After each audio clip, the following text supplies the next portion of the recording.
When I think about anything I buy, it's 100% for me. Even all the tchotchkes.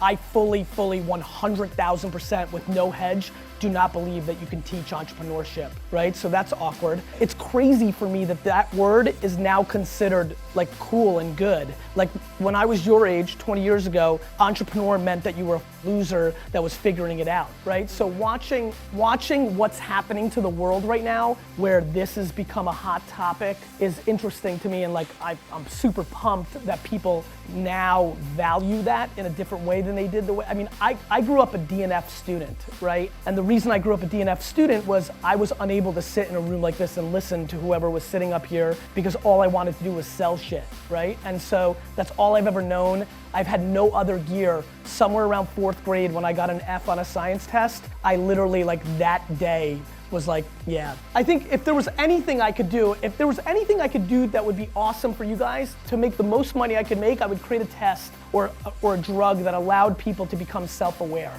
If you truly want success, you're gonna make sure that you're doing whatever it is that you are truly passionate about. Because if you find something that you are good at, but you don't really love and try to pursue success in that area, it's gonna absolutely derail you. You're gonna hate it and you're not gonna be wanting to go and try to be the best version of yourself that you can be, because chances are you're gonna be doing that for somebody else. And if you want to be your own boss, you need to make sure that you're doing what you love and what you truly enjoy doing every single day. Because then you'll be able to try to start your own adventure, your own business, or whatever the case is. You are in charge of yourself, and that's what's incredibly important, because if you love something so much you want to do it for the rest of your life, then the chances are you should try to go and do that. But you're only going to do that if it's for you, not for somebody else, because you don't want to chase somebody else's dreams for them, and you want to make sure you're chasing your own. And that's going to help you so much, because when you're finding out that whatever it is you truly love, you have a chance to do that for the rest of your life. It's been said that if you love what you do, you never work a day in your life. So many people are out there trying to achieve whatever goals other people have set for them and dreams that other people have given them, and not pursuing their own. And that's going to be really hard to do, because you're not going to be excited, you're not going to be motivated. So the best way to do it is figure it out what you want to do and how you want to do it, and make sure you are in charge of whatever you're doing. I struggle regardless of circumstance with people dwelling or complaining in a world where the internet is free, has no idea who you are, could care less. It's right there, and it becomes a game of skill, not necessarily finances, to actually win. It's interesting to me. It's interesting to me that you can be in the retail business overnight by setting up a Shopify account, which costs nothing, when that same action to sell something 30 years ago meant that you had to sign a lease and build out a store and rely on the local traffic that walked by. It scares me and excites me that the biggest music company in the world, Spotify, was built in Sweden by a kid. And on and on and on, and you've heard every story.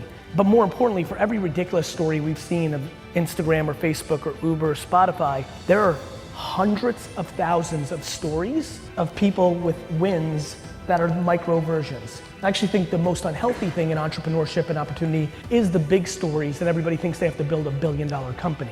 Patience and passion. Let's start with passion. There is way too many people in this room right now that are doing stuff they hate. Please stop doing that. There is no reason in 2008 to do shit you hate.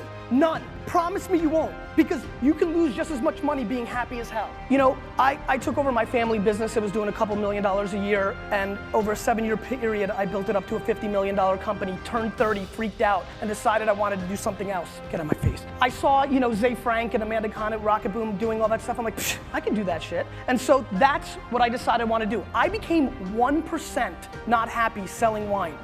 And that's when I changed my life. I started Wine Library TV in February. I had to do the holiday thing and all that. So many people are talking about, I can't monetize. There's 1 billion 70-year-old douchebags that are in control right now. But the number 2 person, that 34-year-old lady, she's gonna buy your shit. She's gonna put the advertising on your stuff. It's coming. Stop crying and just keep hustling. Hustle is the most important word ever, and that's what you need to do.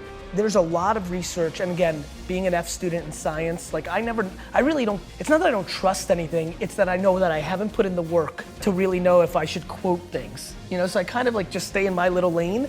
But there's a lot of push towards being a workaholic, and hard work is a learned behavior. I see it in my team There's people that come into I've seen it in the thousands of employees I've had, which is the closer they are to the sun, the harder they work.